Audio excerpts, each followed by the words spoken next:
দিনে দুপুরে সড়কে ব্যারিকেড দিয়ে ফিল্মি স্টাইলে ডাকাতির ঘটনা ঘটেছে কক্সবাজারে। লুট হয়েছে প্রায় ৫৭ লাখ টাকা।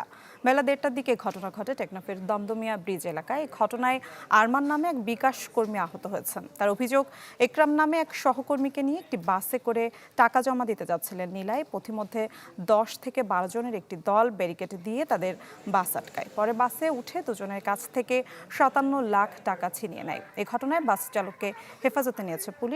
তবে বাসটির অন্য কোনো যাত্রীর কাছ থেকে কোনো কিছু নেয়নি ডাকাতরা। আমরা বাস নিয়ে যাচ্ছিলাম টেকনাফ থেকে পালকি যাওয়ার সময়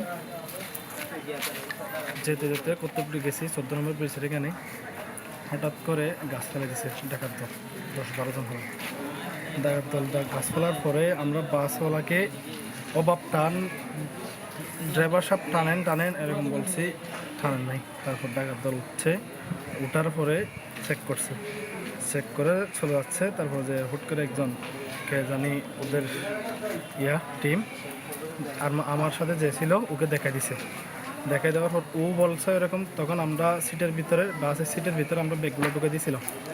তারপরে গিয়ে ও যখন ব্যাগ দিচ্ছে না তখন দুইটা ছুরির আঘাত করছে।